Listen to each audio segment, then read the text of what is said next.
11 12 13 14. හරි. අපිට සිද්ධියක් දීලා තියෙනවා බලමු. චාමර යනවා.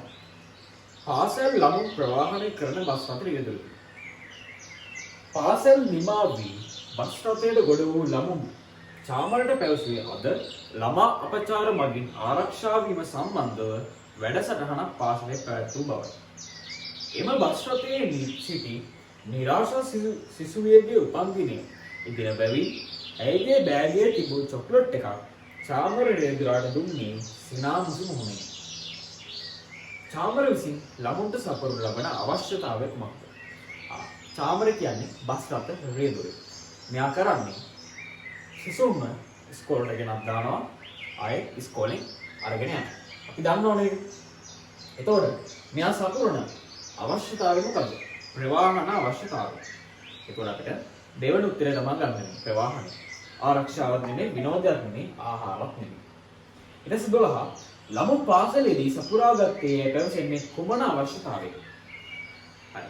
ඔන්න අපි ආයෙත් යම් සිද්ධියකට ළමා අපචාර මගින් ආරක්ෂා වීම සම්බන්ධ වැඩසටහනක් පාසලේ පැවැත්වූ බව. ළමා අපචාර වලින් ආරක්ෂා වෙන්නේ කොහොමද?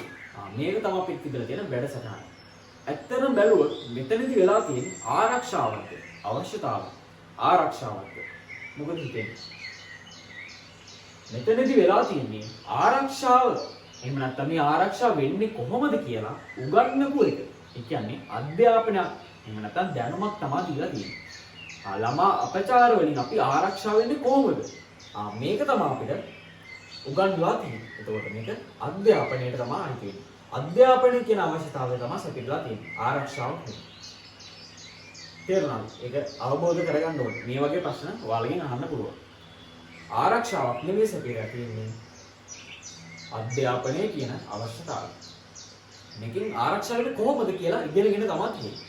නමුත් ආරක්ෂාවක් නෙමෙයි එතන දැක්විලා තියෙන්නේ අධ්‍යාපනය කියන අවශ්‍යතාවය. එතකොට 12ට අපිට උත්තරේ දෙවෙනි උත්තරේ ගන්න පුළුවන්. නිරාශා සිසුවිය විසින් සපුරන ලද චාමරගේ ඕමනාව කුමක්ද? ඕමනාව තමයි අහන්නේ. අවශ්‍යතාවය නෙමෙයි. මොකද්ද? නිරාශා දුන්නේ චාමරට චොක්ලට් එකක්. අපි චොක්ලට් එකේ අවශ්‍යතාවය මොකක්ද? අවශ්‍යතාවය නම් ආහාරය. ඕමනාව නම් චොක්ලට් එක. එතකොට අපෙන් අහන්නේ ඕමනාව. එහෙනම් අපිට හතරවෙනි උත්තරේ තමයි ගන්න වෙන්නේ චොක්ලට් කියන එක. ආහාරයක් නෙමෙයි, විනෝදයක් නෙමෙයි, ප්‍රවාහනයක් නෙමෙයි චොක්ලට්. චාමරගේ බස් රථය කුමන නිෂ්පාදන සාධකයකට අයත්? චාමරගේ බස් රථය. මේ චාමරත් මේ කරගෙන යන්නේ ව්‍යාපාරයක්. අපි දන්නා මේ චාමර කරගෙන යන්නේ ව්‍යාපාරයක්. එතකොට එයා ව්‍යාපාරයේ නිෂ්පාදන සාධක මොනවද? භූමියට එනවද මේ බස් රථය? ශ්‍රමයට එනවද?